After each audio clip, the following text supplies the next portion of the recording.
Yeah. Order in the court, please. Miss Judge on the mic. Bring the choir in. Ay, Don Lemon in the back row. Fake fur, tight pants, and a weak glow. Tryna preach, but he reading from a talk show. Facts all wobbly, stunting for the B-roll. Oh, you ain't Peter, you ain't Paul. Those are just the guys you cracked at the mall. Right before you pulled up at a church hall. Don't blame the Christians and act appalled. Sunday service, families made prayer. Here you come, put my mic on air. Turn the pulpit to a press event. Now the bailiff taking evidence. Don Lemon, why you so bitter? Crying like a little bitch on Twitter. Unwatchable like Jennifer Welch. Gonna have to start a new show from a cell. Yeah, that's Don Lemon, America's bravest victim. Here's what happened.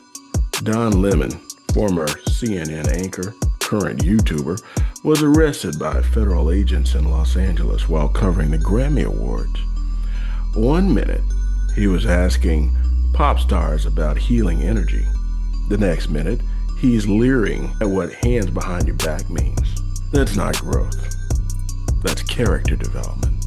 And no, this wasn't about the Grammys. This goes back to January, a church protest in Minnesota. Because every bad idea these days seems to start in Minnesota. Anti-ICE activists stormed into a church Sunday morning. Not outside, not afterward, during worship. They were chanting. They were confronting congregants. They were disrupting prayer. Because nothing says moral authority like hijacking a church.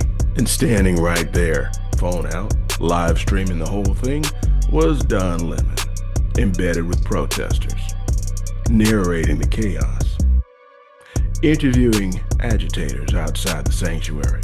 But don't worry, he says he was just doing journalism. Ah yes, journalism. Because apparently in 2026, if you hold a camera, laws don't apply to you. That's Don Lemon's argument.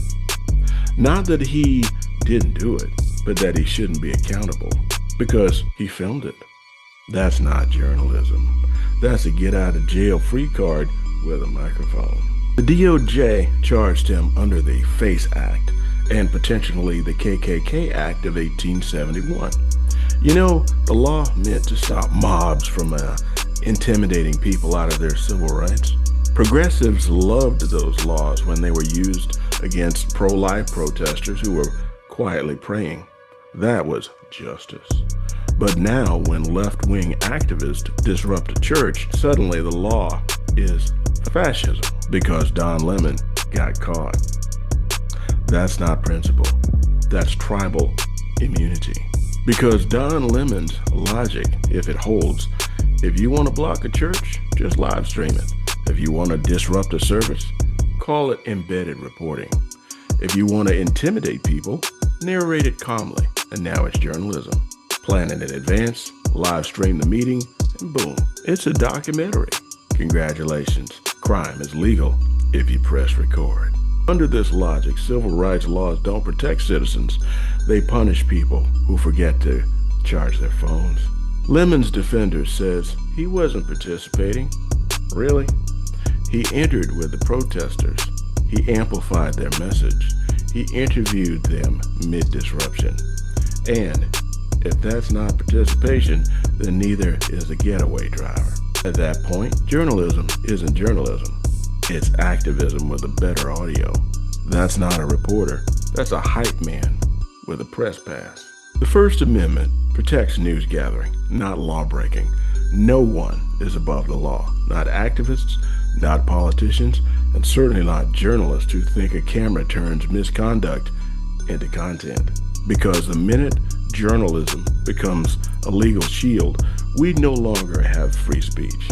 We have a two-tiered justice system. One for activists with cameras, and one for everyone else. That's not America. That's chaos, sponsored by social media. This has been the Loyal Opposition Show, where we call balls and strikes, where we laugh at the absurd, where we defend the Constitution, even when it's inconvenient. God bless the First Amendment. and somebody take that live stream button away from the criminals? I'm Bernie Flowers, your favorite roguish global soldier. Unbought, unbossed, telling the truth, rain or shine. Oh, and by the way, I'm running for Congress in Maryland's 3rd District, and I ask that you visit BernieFlowers.com or FlowersForMaryland.com and chip in the cost of a cup of coffee. Let's take Maryland back. I'm Bernie Flowers, and I approve this message.